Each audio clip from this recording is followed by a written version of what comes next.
Hello and welcome to the Crooked Letter Sports Podcast, the show about Mississippi sports and the folks who play them. I'm Tyler Cleveland from Scorebook Live, Mississippi. I'm joined by my co-host here, Rick Cleveland, scribe for Mississippi Today.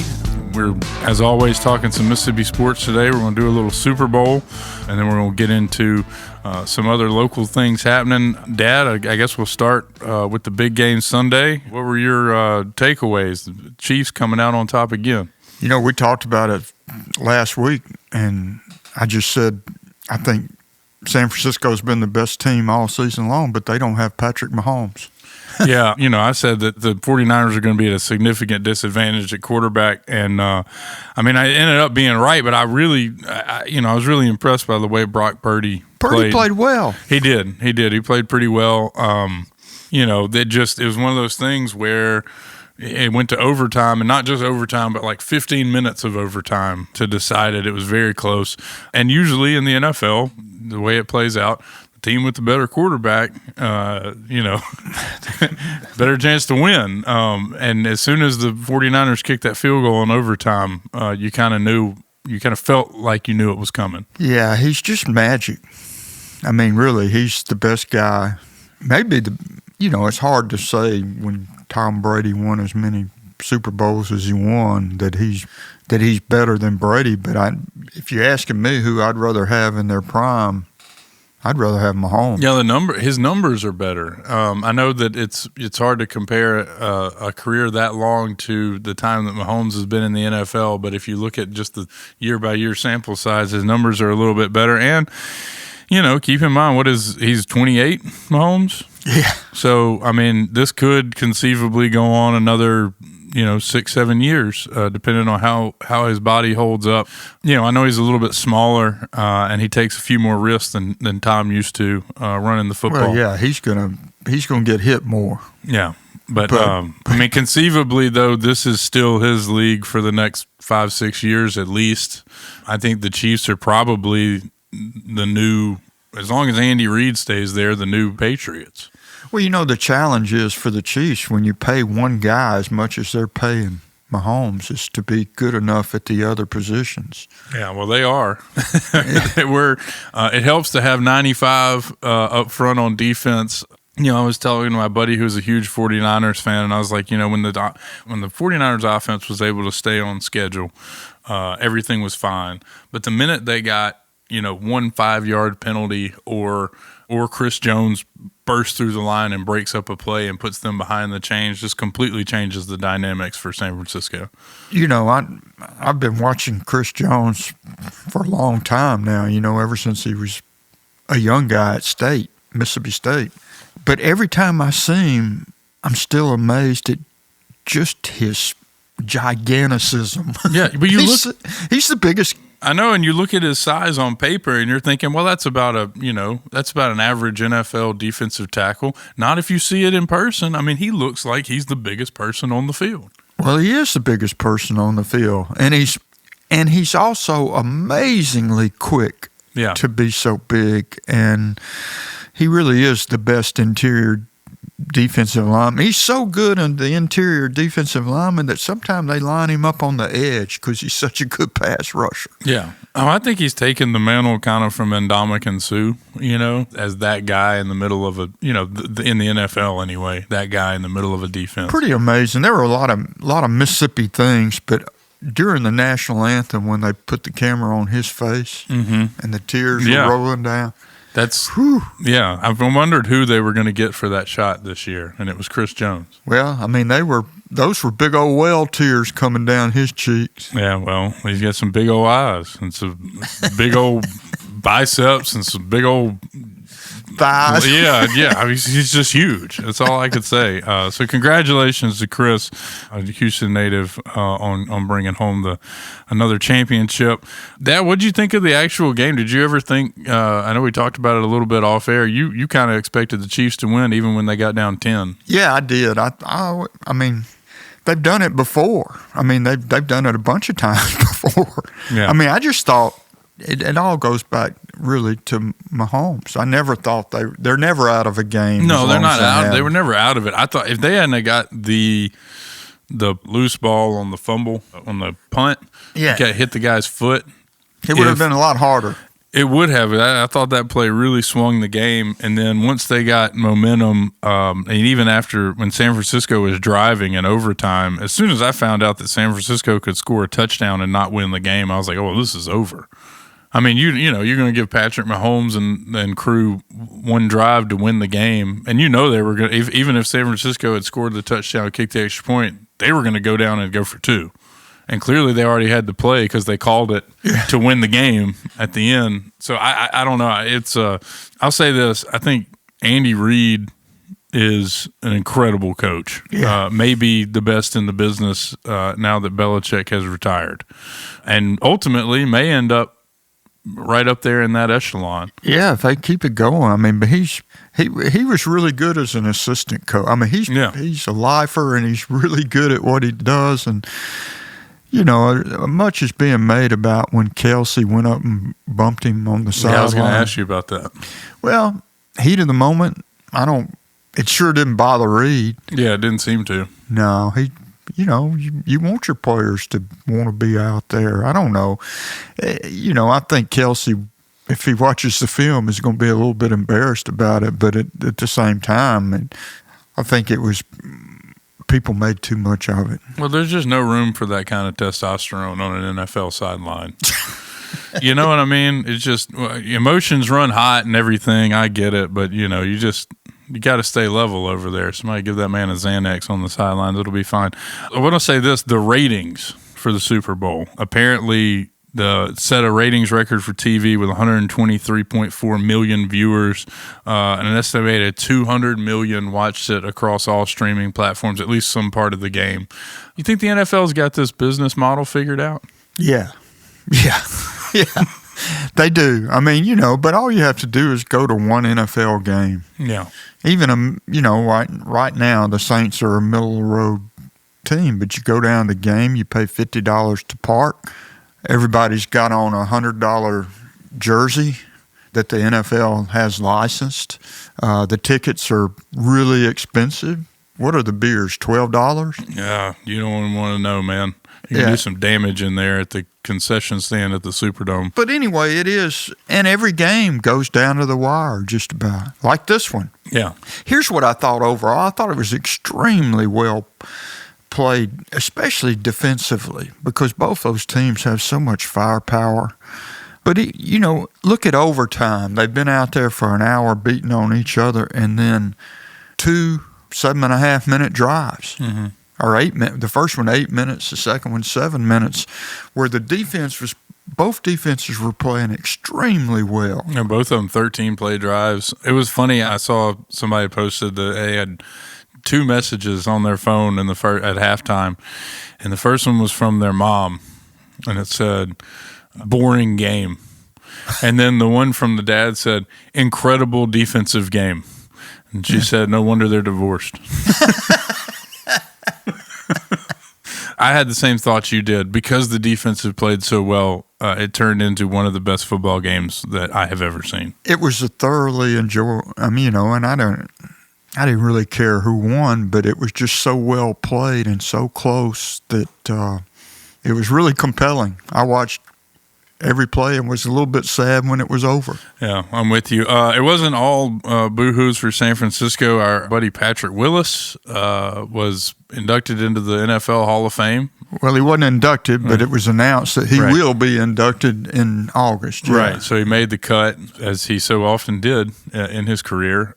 Can you – I have stories from Ole Miss, but just your initial reaction to that. Patrick Willis. It took 4 years. I don't know why it took 4 years of him being eligible for him to get in. I mean, he was the best player at his position during his career. I guess it took longer because he retired earlier. Mm-hmm.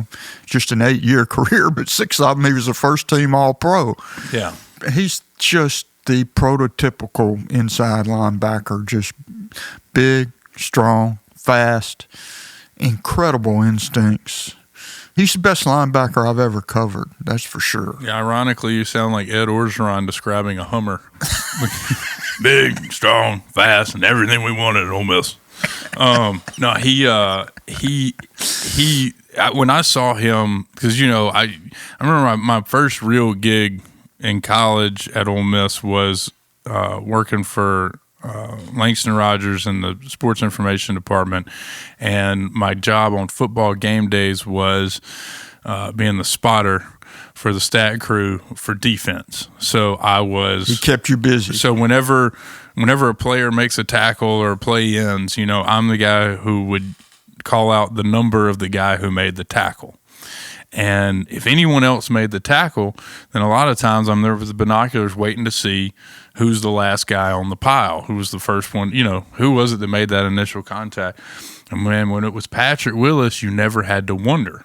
It was 49, 49, 49. I mean, he hit people so hard, and he played on some awful Ole Miss teams. I mean, there was one, I think they went 3-9 one year, and he averaged like 12 tackles a game and 2 forced fumbles or some crazy number. He was the best player in the league playing for the worst team. No, it was one of those things where, like, you knew if he stayed healthy that he was going to be in the Hall of Fame one day. I mean, he's the best player I've ever seen pound for pound in person. I'll put it to you that way. And I think that he's, even back then you knew that it was headed in this direction. But the other part of the job they had me doing was going down to the locker room after the game and getting quotes from just Patrick Willis, and then coming back to the press box, to type them up and hand them out to reporters, because everybody was there to see Patrick Willis. I mean, it's not like there was anything else going on at the time. Either that or you were there to hear Orgeron talk. Those are the two reasons you would tune into Ole Miss football at that point. And he was so mad after these games because he wanted to win so bad. And, they lost a couple of games. I remember one game they lost like 14-10 or something like that, and he had like 20 tackles and 2 sacks and a forced fumble. So I got nothing but respect for the guy, and I don't blame him at all for the short NFL career. If I was making that kind of money, my career would be much shorter than that. Yeah, people laugh at the term turf toe as an injury. Yeah, that's the thing that finally stopped Patrick Willis. That's the reason he retired, was he couldn't heal turf toe. Well, he was playing with that. Remember that club he had at Ole Miss? Played with a broken wrist the whole season. I mean, and much to the chagrin of everybody he tackled, because he's running around the field using that thing like a melee weapon in the damn Viking era. It was ridiculous. Well, I tell you what, it's good to see him go in. Should probably gone in 3 or 4 years ago, but he belongs in there. He will wear that yellow coat very well. I think so, too. Any other big takeaways from the weekend before we move on? Well, there's other Mississippi things to talk about. I mean, I think a story that wasn't covered very much is the fact that Todd Pinkston, who was coaching high school football in Georgia last year, was the running backs coach of the Kansas City Chiefs. He gets a Super Bowl ring. Yeah. I've covered him for years when he played at Southern Miss and then for the Philadelphia Eagles. And great guy. Glad to see him get a ring. Yeah. Yeah, I was happy for that too. Also, the Sonic Boom apparently performing at the governor's inauguration parade is not the highlight of their year. Apparently, it's performing with Usher at halftime at the Super Bowl. Well, you were watching the game with me, and you remember when I said, "Golly, that looks like the Boom." They weren't wearing their normal colors. It was, but you could watch the way they marched. Right. And you figured it was an HBCU band, and just really impressed with them, and very cool to see them get that kind of spot, especially I know. The Super Bowl halftime show wasn't exactly for you, but it was for me because I graduated high school in 2004, and every single song they played was an absolute banger when I was in high school or early college. Yeah, everything after Prince is not going to be very good to me. Yeah, I get it. Prince was the halftime show is the most memorable one I've ever seen. Yeah, well, I think you're discounting the Bruce Springsteen crotch slide. And who else was it? That Katy Perry year was pretty good. All I can say is when it started raining and Prince said basically, "Bring it on." Yeah. Play an electric guitar out. Yeah, it was pretty good. Well, Dad, we got a lot going on much closer to home here. Since we talked last, Jay Ladner has taken a sabbatical at Southern Miss for some medical issues. The Southern Miss men's basketball coach. Can you just kind of talk about what's going on with him and give us the latest? Well, he had a bad heart attack. I texted with him yesterday, and it was a close call. Let's put it that way. He's very fortunate to still be here. Yeah. And his assistant, Juan Cardona, has taken over for now, and they got a big win Saturday. They won 2 games last week. They're finally getting a couple guys healthy that have been hurt. But the main thing is the prognosis is great for Jay. He had 2 stents put in, and he will be back, and just he's thankful to be back. Yeah, it's really good to hear that he's on the mend.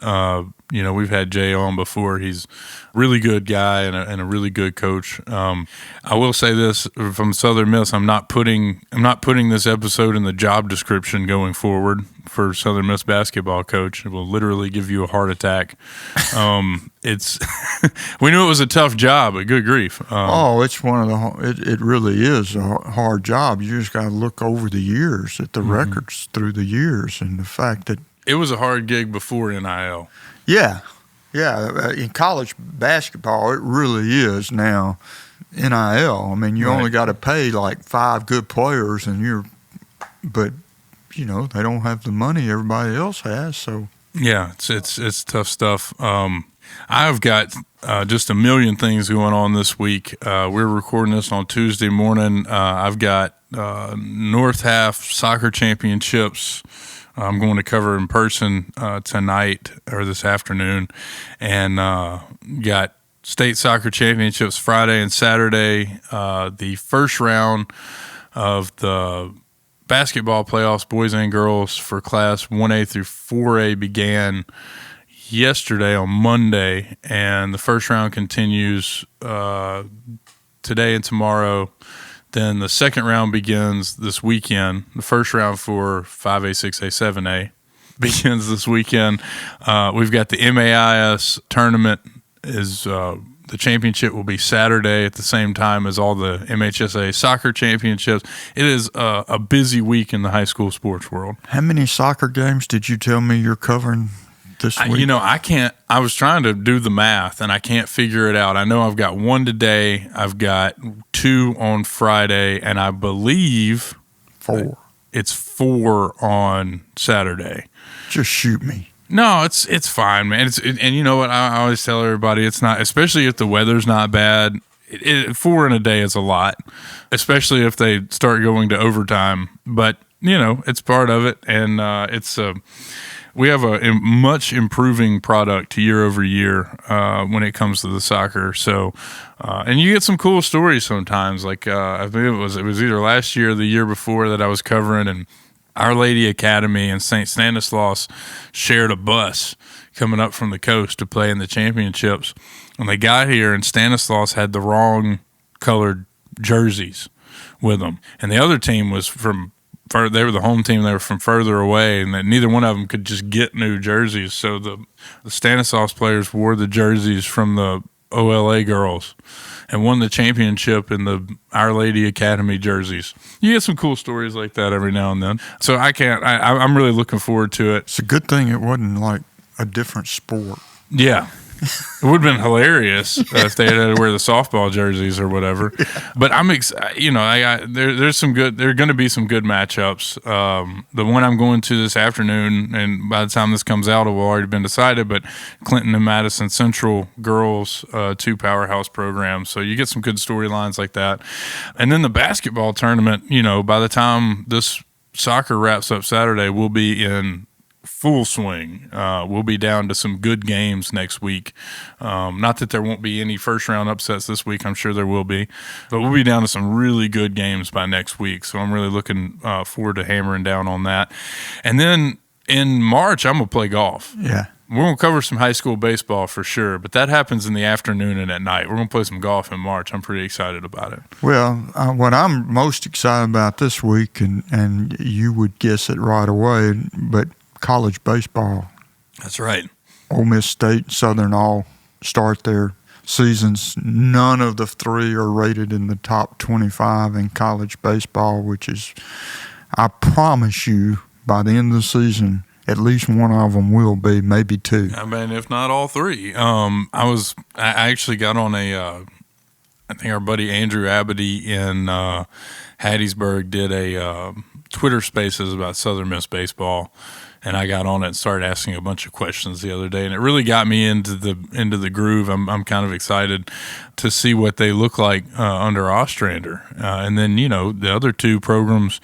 Good Lord, the talent that they have added on top of what they already had, I can't imagine. I don't see how in the world, if you look at just the recruiting numbers and what the talent they should have on the roster, how these teams are not considered some of the best in the country. So I'm looking forward to the state of Mississippi kind of showing out a little bit. This is what we do the best. I mean, it is. It is what Mississippi does the best. When it comes to sports, this is the Blues. When it comes to, you know what I mean? This is what we do. We're proficient at it, and I can't wait to see us rise to the top again. We got a lot. I was working on the high school preseason stuff and the rankings and the players to watch, which we're going to have all this week on scorebooklive.com. But the talent that we have coming up the pipes is ridiculous, including the guy who is projected to be the number one high school player selected in the draft in July, Connor Griffin from Jackson Prep. Just a prototypical player, and throws 98, hits home runs. Yeah, can he's a 5-tool guy. And the thing about it is that we also have. We've got. It's not just top heavy. We've got those top 25 prospects on down. You look at the schools they're committed to. It's LSU and Arkansas and Mississippi State and Alabama and Auburn. And it's the very best programs in the whole country. Yeah, and one of the college players expected to go highest in the draft is Dakota Jordan. That's right. So we've got that to look forward to. I'm excited about that. I don't know that I'm ready for Major League Baseball yet. I've been following the off-season stove, per se, the hot stove stuff, but that's right around the corner as well. Pitchers and catchers reported Monday, right? Man, it's hard to believe. It's hard. I feel like the World Series was like a month ago. Your mother's just counting down the days to when the Braves. Well, she's counting down the days till basketball's over. She can't stand the squeaky shoes and the buzzer. It just drives her insane. Yeah, she's not too thrilled about the Wednesday night baseball games either.